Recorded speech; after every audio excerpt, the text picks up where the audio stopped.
ሁላችሁንም ሰላም ብያለሁ። ዛሬ ለኛ ለኢትዮጵያኖች እጅግ በጣም አሳዛኝ ልብ ሰባሪ ቀን ነው። ምክንያቱም 181 እህት ወንድሞቻችን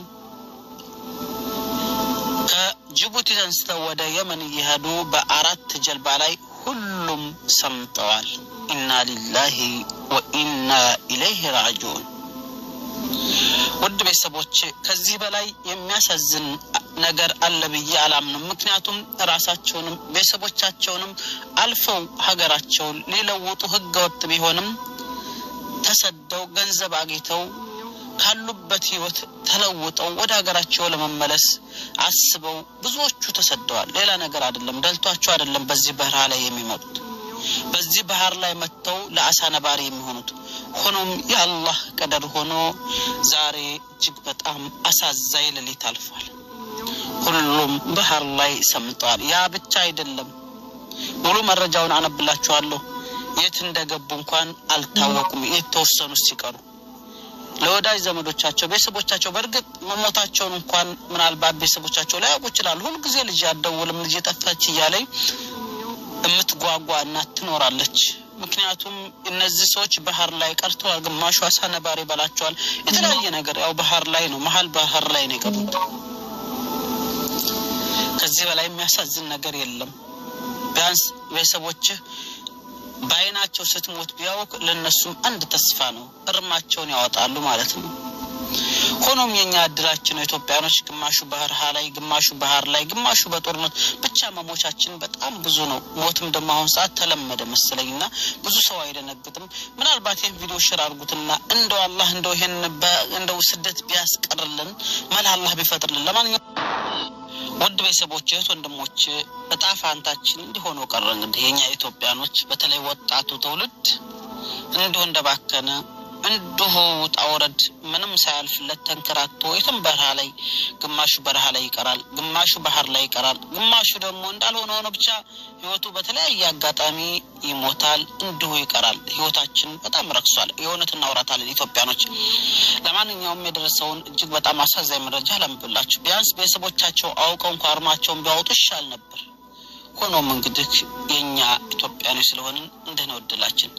ትናንት ምሽት በተሰማ አሳዛኝ መረጃ መሰረት ከጅቡቲ የተነሱ 4 ጀልባዎች ተገልብጠው 181 ኢትዮጵያውያን መጥፋታቸው ተሰማ ይላል። 181 የዓለም የስደተኞች ድርጅት IOM እንደገለጸው ጀልባዎቹ ከጅቡቲ ተነስተው ወደ የመን እየተጓዙ ነበር። 4ቱም ጀልባዎች ጉዞ የጀመሩት ትላንት ሐሙስ ምሽት ላይ ሲሆን በወቅቱ የነሳው ኃይለኛ ንፋስ ጀልባዎቹን እንደገለበጣቸው አስረድተዋል ይላል። ከአራቱ ጀልባዎች 2ቱ የተገለበጡት ጅቡቲ አቅራቢያ መሆኑን የገለጸው IOM በዚህኛው አደጋ 2 ስደተኞች ሞተው አስክሬናቸው መገኘቱን አስታውቋል ይላል። ቀሪዎቹ ጀልባው ላይ ተሳፍረው የነበሩ ስደተኞች በሙሉ በህይወት መትረፍ መቻላቸውንም ገልጸዋል ይላል። አልহামዱሊላህ ይሻላል ማለት ነው። 3ኛው ጀልባ ከጅቡቲ ተነስቶ ጉዞ ከጀመረ በኋላ በደቡባዊ ምዕራብ የመን ታይዝ ግዛት ክልል ውስጥ ሲደርስ መገልበጡን ያስታወቀው ድርጅቱ በዚህኛው ጀልባ 31 ኢትዮጵያውያንና 2 የመናውያን የጀልባው አሽከርካሪዎች እንደነበሩ አስረድቷል። 4ኛው ጀልባ የተገለበጠው በዚሁ አካባቢ ሲሆን 150 ኢትዮጵያውያን 4 የመናውያን የጀልባውን አሽከርካሪዎች አሳፍሮ እንደነበረ ጨምሮ ገልጸዋል ይላል። በመሆኑም በሶስተኛውና 4ኛው ጀልባ ተሳፍረው የነበሩ 181 ኢትዮጵያውያን 5 የመናውያን የጀልባው አሽከርካሪዎች እስካሁን እንዳልተገኙ ጠቅሷል። እነዚህ የጠፉትን ሰዎች ፍለጋው እየተከናወነ ሲሆን አንደኛው የመናዊ መገኘቱንም አስረድቷል።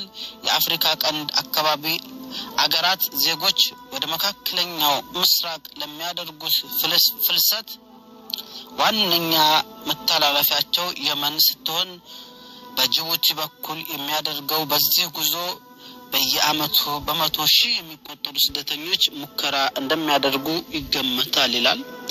የመን ከመድረሳቸው በፊት በህግ ወጥ የሰዎች አዘዋዋሪዎች የተለያዩ በደላሎችና በብዝበዛዎች የሚዳረግባቸው በመሆኑም በላይ በጉዟቸው እጅግ አደገኛ መሆኑ ይታወቃል።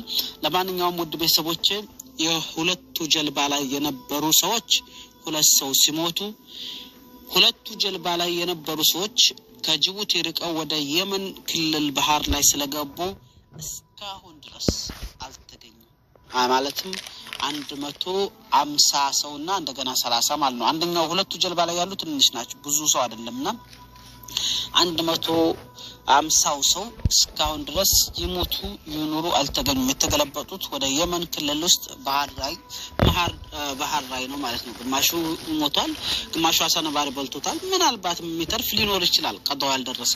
ሆኖም ግን የመትረፍ እድላቸው በጣም ጠባብ ናት። ታውቃላችሁ። ይሁን ላይ ሆኖ እንግዲህ ዱንያን ለመፈለግ ራሳቸውንም እናት አባታቸውን ቤተሰቦቻቸውን አልፎም ሀገራቸውን የኡነት እናውራታለን ሱዑዲ ላይ እየመጣን ብዙዎቻችን ከገጠር ወደ ከተማ የገባነው ከሱዑዲ በመንሰራው ወይም ደግሞ በተለያዩ አረብ ሀገር ላይ ወይም ስደት ላይ በመንሰራው ገንዘብ ነው። ያአላህ ቀደር ሆኖ እንግዲህ እነዚህ ወንድሞቻችን ባህር ላይ ቀርተዋል።